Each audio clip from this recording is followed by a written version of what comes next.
అందరికీ నమస్కారం. సూర్య న్యూస్కి స్వాగతం. ఈరోజు ముఖ్యాంశాలు. ఏలేరు వరద ముంపు ప్రాంతాలను పరిశీలించిన పిఠాపురం వైఎస్ఆర్సీపీ ఇన్ఛార్జ్ మాజీ పార్లమెంట్ సభ్యురాలు వంగా గీతా విశ్వనాథ్ ఈరోజు ఏలేరు వరద ముంపు ప్రాంతాలైన గొల్లప్రోలు నగర పంచాయతీ సూరంపేట, గొల్లప్రోలు ఇంద్రనగర్, గొల్లప్రోలు వైఎస్ఆర్ కాలనీలలో పర్యటించి అక్కడి పరిస్థితులను పరిశీలించారు. ముంపు ప్రాంతాల బాధిత ప్రజలతో మాట్లాడి వారు చెప్పిన సమస్యలను స్థానిక అధికారులకు, మున్సిపల్ శాఖ అధికారులకు తెలియజేయడం జరిగిందన్నారు. రాబోయే ఈ 2 రోజుల్లో ఏలేరు నీటి వరద ఉధృతి అధికారుల అంచనా ప్రకారం ఎక్కువ అవుతుందని తెలియజేయడం జరిగింది. కాబట్టి ప్రజలందరూ అప్రమత్తంగా ఉండాలని, సంబంధిత అధికారులను తగు చర్యలు తీసుకోవాలని తెలియజేశారు. ఈ వరద ఉధృతి కారణంగా బాధిత ప్రజలను అన్ని రకాలుగా ఆదుకోవాలని ప్రభుత్వాన్ని కోరారు. వరద ముంపు కారణంగా అత్యధిక వాటర్ విడుదలవుతున్న కారణంగా మొత్తం ఇప్పటికే పిఠాపురం నియోజకవర్గంలో ఉన్న గొల్లప్రోలు కానీ, పిఠాపురం కానీ మండలాలు పూర్తిగా చాలా వరకు నీట మునిగిపోయినాయి. పొలాలన్నీ అయితే అన్ని రకాల పంటల పొలాలు కూడా పూర్తిగా నిండిపోయింది. హైవేకి అటు ఇటు కూడా పూర్తయిపోయి హైవే నుంచి పారే పరిస్థితులు వచ్చేసినాయి. అంతేకాకుండా గొల్లప్రోలులో పట్టణంలో ప్రత్యేకంగా సూరంపేట కానీ, అదేవిధంగా ఎస్సీ కాలనీ కానీ, జగనన్న కాలనీ కానీ ఇవన్నీ కూడా దారు మార్గాలకి లేక ప్రజలు చాలా ఇబ్బంది పడుతున్నారు. కాలనీలు అయితే ములగకపోయినప్పటికీ కూడా దారి మార్గం లేక రాకపోకలకి ఇబ్బందిగా ఉంది. మంచినీటికి కానీ, ఆహారం తెచ్చుకోవడానికి కానీ, ఇతర కార్యక్రమాలకు కానీ చాలా ఇబ్బంది పడుతున్నారు. మేమందరం కూడా ఈ ప్రాంతాలని పరిశీలించడం జరిగింది. ప్రజలందరితో కూడా మాట్లాడడం జరిగింది. ఈ సూరంపేటకి సంబంధించి మనం చూసినట్లయితే గత ఎన్నో సంవత్సరాలుగా ఇక్కడ ఈ కాలనీ ఏర్పడినప్పటి నుంచి కూడా దారి మార్గానికి చాలా ఇబ్బంది ఉంది. దానికి ప్రధానమైన కారణం రైల్వే ట్రాక్ అడ్డంగా ఉండడం వల్ల నేనైతే చాలా ప్రయత్నాలు చేశాం. రైల్వే శాఖ అధికారులతో కూడా ఒక బ్రిడ్జ్ లాంటిది వేయిద్దామని ప్రయత్నం చేశాం. కానీ టెక్నికల్ కారణాల రీత్యా కొన్ని ఇబ్బందులు ఉన్నాయి.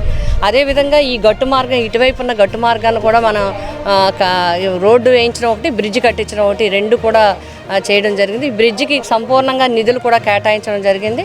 అది స్లాబ్ వేస్తున్నట్లయితే పూర్తి అయిపోతే ఇక్కడ నుంచి ప్రజలు ఆటోల్లో కానీ, ట్రాక్టర్స్లో కానీ వెళ్ళడానికి, వాళ్ళు బయటికి రాకపోకలకి ఏమి ఇబ్బంది లేకుండా చాలా వరకు సౌకర్యంగా ఉంటుంది. కాబట్టి నేను ప్రభుత్వాన్ని కోరుతున్నాను, తక్షణం ఆ సంబంధిత అధికారులు అదేవిధంగా కాంట్రాక్టర్తో వెంటనే మాట్లాడి ఆ బ్రిడ్జి పనులు పూర్తి చేసి సూరంపేట ప్రజలకు అందించాలని చెప్పి, నిధులున్నాయి చాలా వరకు, ఇంచుమించుగా స్లాబ్ లెవెల్ వరకు వచ్చింది. ఇంకా స్లాబ్ పడి పూర్తి చేస్తే ప్రజలకు అందించవచ్చు. ఆ వెంటనే పూర్తి చేయాలని కోరుతున్నాం. అదేవిధంగా రైల్వే ట్రాక్ అడ్డున్న కారణంగా ఇక్కడ మంచి వాటర్ పట్టలేదు, కొంచెం సాల్ట్ వాటర్ టైప్లో ఉంటుంది. కాబట్టి పైనుంచి పైప్ రావాలంటే మనకి రైల్వే పర్మిషన్ ఇవన్నీ కూడా ఉండాలి. అవి కూడా చేయించి కనుక డ్రింకింగ్ వాటర్కి ఒక ట్యాంక్ నిర్మాణం చేస్తే కనుక ఇక్కడ ప్రజలందరికీ ఉపయోగకరంగా ఉంటుంది. కాబట్టి ఇటువంటి సౌకర్యాలు చేయాలి. అదేవిధంగా జగనన్న కాలనీకి సంబంధించినట్లయితే జగనన్న కాలనీని జగన్మోహన్ రెడ్డి గారు ఆలోచన ఒకటే, రాష్ట్ర వ్యాప్తంగా లక్షలాది మందికి అందరినీ ఒక ఇంటి వారిని చేయాలి, సొంత ఇంటి వారు చేయాలని ఆయన కళ. ఆ విధంగా రైతుల దగ్గర నుంచి చక్కగా ల్యాండ్స్ని సేకరించి చేయటం జరిగింది. కాబట్టి నిన్న మొన్న మేము చాలా రకాల మాటలు చూసాం. కాబట్టి ఎంతో తక్కువకి వచ్చేది ఎక్కువ కొన్నారని, లేకపోతే దాంట్లో ఏదో జరిగిపోయిందని మాటలు చాలా వచ్చాయి చాలామంది దగ్గర నుంచి. నేను ఒకటే కోరుతున్నాను ప్రభుత్వాన్ని కానీ, డిప్యూటీ సీఎం గారిని కానీ నేను ఒకటే కోరుతున్నాను. 2 విషయాలు ఉన్నాయి. ఇప్పుడు జగనన్న కాలనీ ఆల్రెడీ నిర్మాణం జరిగింది. కాలనీలోకి ఎక్కడ కూడా వాటర్ రాలేదు. కానీ జగనన్న కాలనీకి ఎంట్రీ మాత్రం చాలా ఇబ్బందికరంగా ఉంటుంది.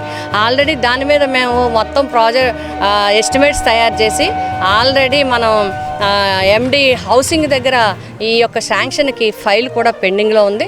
కాబట్టి వెంటనే శాంక్షన్ చేయిస్తే కనుక ఆ పెద్ద బ్రిడ్జ్, ఏలేరు మీద బ్రిడ్జ్ కనుక 2 కోట్లతో బ్రిడ్జ్ కనుక వేసినట్లయితే ఏ విధమైన ఇబ్బంది లేకుండా జగన్మోహన్ రెడ్డి గారి జగనన్న కాలనీకి చక్కగా రాకపోకలకి ఏ విధమైన అంతరాయం లేకుండా ఉంటుంది. ఒకటి. రెండోది, ఏ కాలనీ అయినా ఏ ప్రభుత్వం అయినా ఈ ప్రభుత్వం తర్వాత ఇంకో ప్రభుత్వం వస్తుంది. కాబట్టి ఇల్లు కట్టించారు జగనన్న టైంలో, హౌసింగ్ శాంక్షన్ చేశారు. అదేవిధంగా లబ్ధిదారులు కూడా డబ్బు వేసుకున్నారు, అక్కడ ఇల్లు కట్టుకున్నారు. కాబట్టి మనం ఈ ప్రభుత్వం చేయాల్సింది ఏంటంటే రోడ్లు వేయటం, డ్రైన్స్ నిర్మించడం. ఇవి కనుక చేసినట్లయితే ఆ కాలనీ అందరికీ ఉంటుంది. ఒకవేళ రెండో మాట కూడా ఉంది, దీనిలో ఏదో అవకతవకలు జరిగినాయి. అవకతవకలు తగ్గితే మీరు గవర్నమెంట్లో ఉన్నారు, అవకతవకలకు ఒక కమిటీ వేయటమో లేకపోతే ఎంక్వైరీ చేయటమో ఏదే చేసి ఎక్కడ అవకతవకలు జరిగింది, ఎవరి వల్ల జరిగింది, దేనికి జరిగింది అనేది వేసుకోవడం ఒక ఎత్తు. కానీ అవకతవకలు జరుగుతున్నాయనే మాటను మాత్రమే చెప్పి ప్రజలకి కావాల్సిన కావలసిన సౌకర్యాలు సమకూర్చడం ఒకనే అడ్డం కొనడం మాత్రం కరెక్ట్ కాదు. జగనన్న కాలనీకి కావాల్సిన సౌకర్యాలు గతంలో ప్రభుత్వం జగనన్న కాలనీ నిర్మించింది. ఒకటి బ్రిడ్జ్ నిర్మాణం జరగలేదు. బ్రిడ్జికి సంబంధించిన ఫైల్ అంతా కూడా ఎండి హౌసింగ్ కార్పొరేషన్ దగ్గర పెండింగ్లో ఉంది. వెంటనే అది దాన్ని కనుక మీరు ఇక్కడ శాసనసభ్యులుగా డిప్యూటీ సీఎంగా ఉన్నారు కాబట్టి దయచేసి ప్రజలందరి తరఫున జగనన్న కాలనీ వాసుల తరఫున గొల్లప్రోలు నియోజకవర్గ ప్రజల తరఫున నేను కోరుతున్నాను, మండలం మున్సిపాలిటీ తరఫున మేము కోరుతున్నాం. వెంటనే ఆ బ్రిడ్జికి శాంక్షన్ చేస్తే ఆ కాలనీ వాసులందరికీ కూడా చాలా సౌకర్యంగా ఉంటుంది. తర్వాత దఫదఫాలుగా మన డ్రైన్లు, రోడ్లు, సీసీ రోడ్లు నిర్మించుకున్నట్లయితే ఇంకే విధమైన ఇబ్బంది ఉండదు. చాలా వరకు లైటింగ్కి ఇవ్వడం జరిగింది మేము. అదేవిధంగా డ్రింకింగ్ వాటర్ చేయండి. ఇంకా డ్రింకింగ్ వాటర్కి అవసరాలు ఉంటాయి. ఇవి ఏ ప్రభుత్వం వస్తే ఆ ప్రభుత్వం చేస్తూ పోతుండాలి. మరి దాని మీద ఏదైనా ఉంటే మీరు దానికి సంబంధించిన చర్యలు తీసుకోవడానికి ప్రభుత్వం దగ్గర ఎప్పుడూ అధికారం ఉంటుంది కాబట్టి దయచేసి ఆ విధంగా చూడమని. రెండోది, ఇప్పుడు ముంపు ప్రాంతాలు ఏవైతే ఉన్నాయో, ఎవరైతే ప్రజలు ఇనాండేషన్లో ఉన్నారో వాళ్ళకి ఇప్పటికే గవర్నమెంట్ కొన్ని సరుకులు కూడా ఇచ్చినట్టు తెలిసింది. ధన్యవాదాలు తెలియజేస్తున్నాం ముంపు ప్రాంతాల ప్రజల తరపున. అయితే ఇంకా వారికి ఇంకే వైద్య సౌకర్యాలు కల్పించడంలో కానీ ఇంకేదైనా ఇంకా నీరు వచ్చేస్తుంది, ఇంకా వదులుతున్నారు, ఇంకా క్యాచ్మెంట్ ఏరియాలో ఉందని ఇప్పుడే ఇరిగేషన్ అధికారులతో మాట్లాడితే చెప్పడం జరిగింది. కాబట్టి నీరు తీసిన వెంటనే మేము ఒక్కటే కోరేది, అగ్రికల్చర్ కానీ, సెరికల్చర్ కానీ, హార్టికల్చర్ కానీ, యానిమల్ హస్బెండరీ కానీ వీరందరితో చేసి మొత్తం పిఠాపురం నియోజకవర్గంలో ఏ రైతులు ఎక్కువగా కౌలు రైతులు చాలా ఇబ్బంది పడుతున్నారు. మా దగ్గర కౌలు రైతులు అందరూ కూడా వచ్చి చెప్పడం జరుగుతుంది. వాళ్ళ రిప్రజెంటేషన్స్ ఇవ్వడం జరుగుతుంది.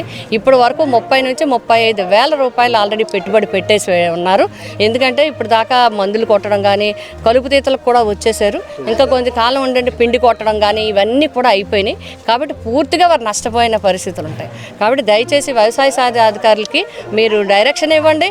మొత్తం నియోజకవర్గంలో అన్ని పంటలు కలిపి ఎన్ని ఎకరాలు ఉందో అన్ని ఎకరాలకి కూడా నష్టపరిహారం ఇచ్చేలాగా చర్యలు తీసుకుంటే వాళ్ళకి మనం చేయూతను ఇచ్చినట్టు అవుతుంది. ఆ విధంగా రైతాంగానికి సహకరించాలి, రైతు కుటుంబాలకి, ఆ కౌలు రైతులకి కూడా సహకరించాలని నేను కోరుతా ఉన్నాను.